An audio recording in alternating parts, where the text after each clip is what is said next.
विनीत। पूजा जी मेरी आवाज? हाँ, आपको मैं सुन पा रही हूँ, बोलिए। लाउड एंड क्लियर है? बोलिए मेरी आवाज क्लियर है आपको? Can you hear me? Professor Vineet, मैं आपको सुन पा रही हूँ, मुझे नहीं लगता आपके पास मेरी आवाज पहुंच रही है। नहीं, आपकी आवाज आ रही है पूजा जी, बस मुझे 30 सेकंड दीजिए, मैं आखिरी में। सवाल मेरा यही है, यहाँ पर ज्योति कुमार सिंह भी और यहाँ पर आरजेडी से प्रवक्ता जो जुड़े हुए हैं वो भी इसी तरफ प्रमोद सिन्हा भी इंगित कर रहे हैं कि अब यहाँ पर वोट बैंक की सियासत के लिए अपने ही घर में आप सेंध लगाने की कोशिश कर रहे हैं। आप नहीं, मतलब एनडीए के तमाम दल, एक खेला आपने भी, एक गड़बड़ी आपने भी की थी ना 2020 में। मैं वर्तमान की बात करूंगा पूजा जी, और मैंने कई बार इस शो पे कहा है कि 2020 में हम एनडीए में नहीं थे। अभी बात समझ के आ रही थी कि राजद के प्रवक्ता कहे थे महिलाओं के बारे में, जो पार्टी सपा के साथ मिलकर 33% आरक्षण का विरोध करती है वो ये बात तो ना कहे। दूसरी बात, हमने कभी भी ये नहीं कहा कि हम जातीय या क्षेत्रीय समीकरण को साधने की कोशिश कर रहे हैं, हम काम को साधने की कोशिश कर रहे हैं। हालिया प्रगति यात्रा में इस बात का एहसास हुआ है कि एक मंत्री के पास कई विभाग थे, जिससे कि विकास की रफ्तार थी वो अवरुद्धित थी। उसको बढ़ावा देने के लिए कि ताकि स्पीड बढ़ा रहे, हमने 7 मंत्रियों को बनाया गया। तो मिर्ची इसमें किसको लगने की बात है? ये तो बाई प्रोडक्ट हो गया पूजा जी ना कि समावेशी विकास हो रहा है, और उसमें भी कांग्रेस या विपक्ष या राजद जो जातीय समीकरण साध के राजनीति करती है, विकास से दूर दूर तक रिश्ता नहीं है। अगर वो ये बात कहे तो मुझे समझ में नहीं आता कि हमें उत्तर क्यों देना चाहिए। जहां तक बात हमारी रही है कि हमारे गठबंधन में 5 घटक दलों में से कोई बड़ा भाई छोटा भाई नहीं है, महत्वपूर्ण है कि सब भाई हैं, जो कि दिखता भी है हमारी एकता में और चट्टानी एकता में। अभी पक्ष की बात कर ले, ऐसे ही पैनल में बैठे हुए लोग खंडित यहाँ पे भी हैं और बिहार में भी है। आने वाले समय में 2025 225 हम पार करने वाले हैं। 13 मंत्री जेडीयू के दिखे तो कौन बड़ा भाई नजर आ रहा है? पूजा जी, वो तो डिपेंड करता है ना कितने मेंबर आपके विधानसभा में, उसके अकॉर्डिंगली चीजें होती हैं। ये आप भी समझती हैं, हम भी समझते हैं। अब तक था कि जदयू के पास ज्यादा सीट था, बीजेपी विधानसभा में ज्यादा मेंबरान है उनके पास, इसलिए सीट उनकी बढ़ी है। तो इसमें 2020 से तो 13-15 वही तस्वीर हम देख रहे थे, अचानक से चुनाव से पहले ये चेंज क्यों करना पड़ा, ये बदलाव क्यों? जी, हमने कहा ना कि विकास की दर कैसे बढ़ेगी अगर व्यक्तियों के पास जिम्मेदारियां नहीं दी जाएंगी और जो व्यक्ति उपयुक्त हो उस काम के लिए। हमने फिर से कहा और हम कह रहे हैं कि हमने जातीय और क्षेत्रीय समीकरण नहीं साधा। अगर वो सधता है, जो कि एक खूबसूरती भी है, यूनिटी इन डाइवर्सिटी की बात हम लोग करते हैं। अच्छा, क्षेत्रीय समीकरण नहीं साधा है। जीवेश मिश्रा, भूमिहार, राजू सिंह राजपूत, संजय सारवगी, मारवाड़ी, मोतीलाल प्रसाद तेली, विजय मंडल केवट, कोई जातीय समीकरण, कोई क्षेत्रीय समीकरण नहीं साधा ना? पूजा जी, ये आपके देखने का तरीका है। हमने कहा काम को लेकर मंत्रिमंडल का विस्तार किया है। अगर आप सोचती है, विपक्ष सोचता है, तो वो प्रॉब्लम हमारा नहीं। तो फिर यहाँ चल क्या रहा है? नीतीश कुमार के लिए उनको सीएम उम्मीदवार घोषित करें, वो एनडीए कुछ नहीं करता नजर आता। आप लोग डिबेट में तो कह देते हैं, लेकिन कोई बड़ा नेता बड़े मंच से तो ये कहे ना। तो लगातार संशय के बादल तो खुद जेडीयू में, और अब यहाँ पर जब 7 मंत्री शपथ लेते हैं तो उसमें जेडीयू का एक भी विधायक नहीं। पूजा जी, आप ये थोड़ा सा यहाँ पे मैं आपके आंकड़ों को ठीक कर दूं। एक विधायक ऐसे मंत्री बने हैं जो कि कुर्मी जाति से आते हैं, उनको बीजेपी कोटे से मंत्री बनाया गया। अच्छा, तो ये दिखाता है कि आपस में सामंजस्य। और पूजा जी, मैं बार-बार उन्हीं विधायक की बात कर रहे हैं ना जिन्होंने अभी हाल ही में कुर्मी एकता रैली की थी। जी, कृष्ण कुमार मंटू। झूठ नहीं, किसी भी जाति के उत्थान के लिए अगर कोई कार्य कर रहा है तो मुझे लगता है कि संविधान भी हमें अधिकार देता है। और एक बात सुनिए पूजा जी, ये ऐसा नहीं है कि झूठ बार बार बोलने से झूठ बदल जाता है, ये सत्य है। एक बार बोलिए, 100 बार बोलिए, सत्य सत्य रहता है। माननीय मुख्यमंत्री जी के ही नेतृत्व में चुनाव लड़ा जाएगा, और जहां तक हमारी पार्टी और हमारे हम सब की बात है तो वही मुख्यमंत्री का चेहरा होंगे, इसमें कहां दो राय। तो ऋषिकेश, ये जो तमाम चीजें इस वक्त जो नजर आ रही है, सभी अपने आप को एकदम पाक साफ, एकदम सब कुछ सुथरा दिखाते हुए यहाँ पर नजर आ रहे हैं, लेकिन जिस तरह से कैबिनेट की स्थिति हमें दिख रही है, जेडीयू अब निशांत कुमार के तमाम सवालों के बाद अभी राजनीति किस तरफ जाती निकलती नजर आ रही है? क्योंकि केंद्र में तो नीतीश कुमार ही हैं, और वो नीतीश कुमार जो कि सत्ता के सफर में कब 180 डिग्री एंगल घूम जाए किसी को पता नहीं होता। नहीं पूजा, बिल्कुल आप ठीक करें, लेकिन इसमें एक एंगल और है बिहार में जिस पर सब लोग काम कर रहे हैं। एक एलजेपी, परिमल जी ज्यादा उसको बेहतर बता पाएंगे। एलजेपी पिछली बार अकेले लड़ी, 5.5% वोट उसने अलग ले गए। जो रामविलास पासवान, जो चिराग पासवान अलग लड़े, जो हनुमान कह रहे थे। इस बार देखिए एक तीसरा फैक्टर वहां पीके की पार्टी है, जन सुराज पार्टी है। और एक राजनीतिक दल को बिहार में रजिस्टर्ड होने के लिए तकरीबन 6.5% वोट चाहिए होता है जब वो वहां के लिस्टेड पॉलिटिकल पार्टी बन जाएंगे। अब ये 6.5% वोट क्या जन सुराज पार्टी लाती है, नहीं लाती है? क्योंकि जो बाई इलेक्शन का उसका जो गणित है, जो ट्रैक रिकॉर्ड है, उसमें लग रहा है लोगों को कि जो काम बीते बार एलजेपी ने किया था, इस बार जिनके टिकट कटेंगे या जो राजनीतिक समीकरण खराब करेंगे वो जन सुराज पार्टी करेगी। ये इंपॉर्टेंट बात है कि वो देखना होगा कि वो उसके समीकरण क्या होते हैं। 243 सीट पर लड़ना है।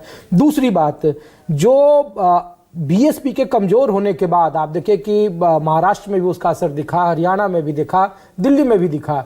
तो जो रविदास या उत्तर प्रदेश में जिसको जाटव बोलते हैं, वो तादाद जो उत्तर प्रदेश से सटा हुआ है, सासाराम है, भभुआ है, औरंगाबाद है, उधर गोरखपुर के पास अगर आप चल जाए तो गोपालगंज है, सिवान है, छपरा है, इन इलाकों में जो रविदास वोटर हैं, जो जाटव वोटर हैं, वो काफी निर्णायक है और उस पर राहुल गांधी लगातार काम कर रहे हैं। वो संविधान सम्मेलन कर रहे हैं, उनका बिहार का दौरा लगातार बढ़ रहा है। आने वाले वक्त में हो सकता है कुछ जगहों पर वो रैली करें। तो वो वोट बैंक अब तक एनडीए के साथ नहीं है, वो भारतीय जनता पार्टी को वो वोट नहीं कर रहा है।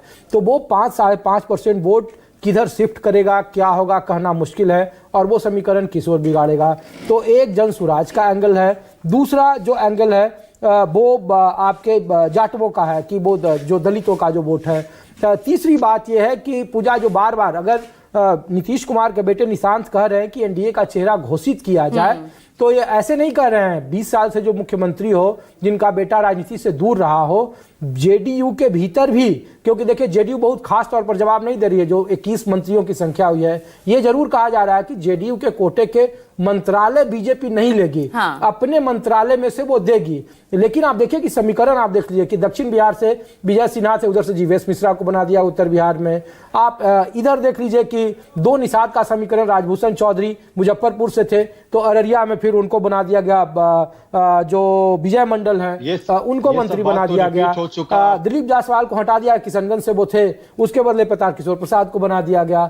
2 समीकरण वहां से संजय सरावगी दरभंगा का समीकरण को तो साधा ही जा रहा है, जो कि यहाँ पर बीजेपी का है ही नहीं। लेकिन मैं यहाँ समझना ये चाहूंगी कि जो बीजेपी अभी हालिया चुनावों में, लोकसभा चुनाव से शुरू हुआ वो सफर, जो बांटो और काटो उस पर जो चल रहा था, बटेंगे तो कटेंगे, लेकिन बिहार में आते ही वो सब फेल होता नजर आता है ना फिर।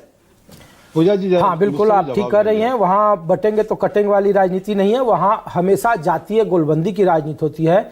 इसीलिए जो समीकरण बिठाए जा रहे हैं, जो जातियों का गणित है, उसी हिसाब से ये समीकरण बिठाया जा रहा है। इसीलिए जेडीयू क्या बड़े भाई की भूमिका में होगी या नहीं होगी, इसका संकेत तो साफ है कि 21 मंत्री हैं। तो आने वाले वक्त में लड़ाई कोशिश की जाएगी आरजेडी बनाम बीजेपी की कराने की कोशिश की जाएगी, जो जिसकी जितना मैं समझ पा रहा हूं बिहार की राजनीति को। और इसीलिए ये मंत्रालय का बुनावट, और आने वाले वक्त में देखिए पूजा कि जब सीटों का बंटवारा होगा और एलजेपी को जब इसमें एडजस्ट करने की बात आएगी, तो जैसे लोकसभा में 15 सीटों पर 2 सीट कम पर लड़े जेडीयू लड़ी, आने वाले वक्त में सीटों की संख्या में भी बड़ा उलटफेर होगा। आखिरी वक्त में वहां भी बीजेपी अपने बड़े भाई की भूमिका में रहेगी। 110 या 112 कितने सीटों पर, और बंपर जीत महाराष्ट्र जैसे मिल गई तो ऋषिकेश तो क्या तस्वीर होगी, ये भी तो देखना बहुत दिलचस्प होगा। धनंजय जी, तो यहाँ पर कोशिश आपकी यही है ना कि इस बार की लड़ाई बीजेपी बनाम आरजेडी हो?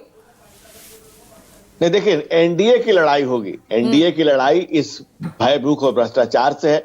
बिहार के विकास हमारे प्राथमिकता के है, हमारी चेतना के केंद्र में है कि हम बिहार का विकास करें।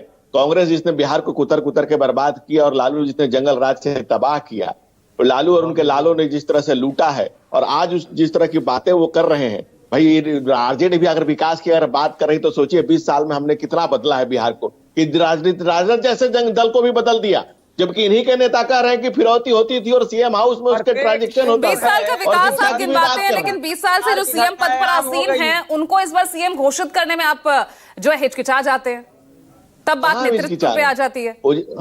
पूजा जी, अभी तो मामला ये है कि बिहार में चुनाव है और नीतीश जी हमारे चेहरा, हमारे क्या स्किप करने की कोशिश की जा रही है कि इस चुनावी लड़ाई में नीतीश कुमार को, और क्या ये पॉसिबल है?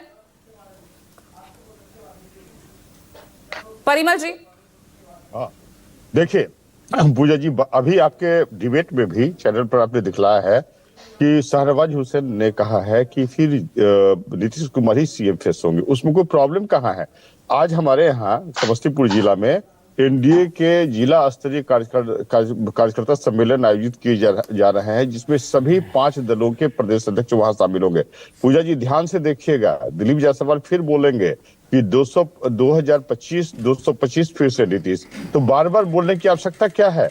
और आप समझे कि जहां तक कांग्रेस और आरजेडी की बात है तो ये तो बात आपकी पार्टी को समझनी होगी, निशांत को समझनी होगी ना। कभी डायरेक्टली तो कभी इनडायरेक्टली कह ही देते हैं नीतीश कुमार को भाई सीएम घोषित कीजिए।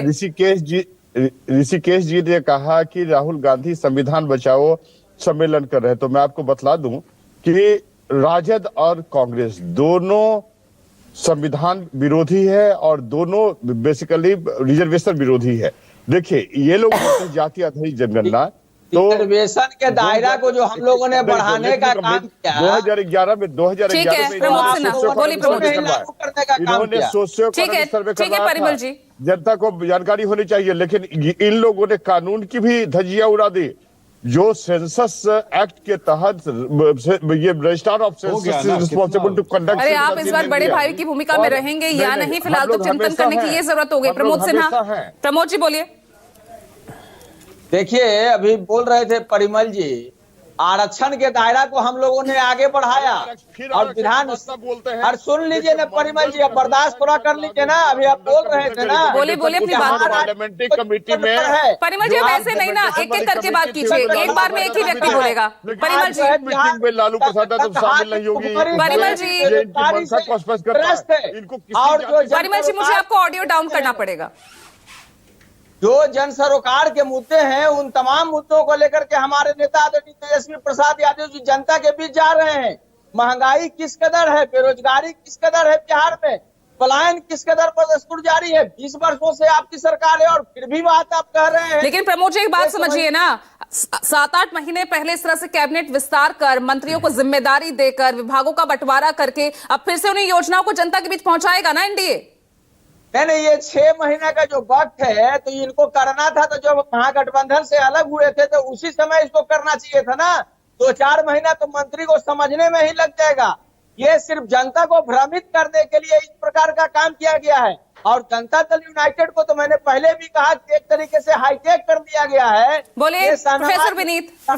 हुसैन का वक्तव्य बताते हैं, अमित शाह के बारे में नहीं बोलते हैं। अब रुकिए ना, देखिए जब कहूं रुक जाइए तो प्लीज। प्रोफेसर विनीत जल्दी से।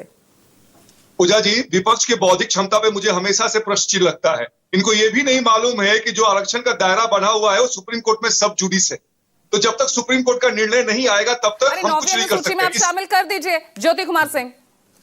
देखिए पूजा जी, ये जो इन लोगों का अलायंस है एनडीए में, वो सारा अपॉर्चुनिस्ट अलायंस है और अपॉर्चुनिस्ट अलायंस की वजह से ये कभी टिक नहीं पाएगी। जिसका वजह क्या है कि एक भारतीय जनता पार्टी जो टोपी का बहिष्कार करते हैं, और अभी एक उनके अलायंस के बोल रहे थे कि शाहनवाज बोल रहे हैं उनके लिए, बाकी कोई नहीं बोल रहे हैं। तो इनका जिस और चूंकि प्रधानमंत्री को अपनी कुर्सी बचानी है। चलिए तो अगला बड़ा सवाल ये हो गया कि एनडीए में आखिर कौन बड़े भाई की भूमिका में अब आगे नजर आएगा और यहाँ पर नीतीश कुमार, उनकी पार्टी का क्या होगा?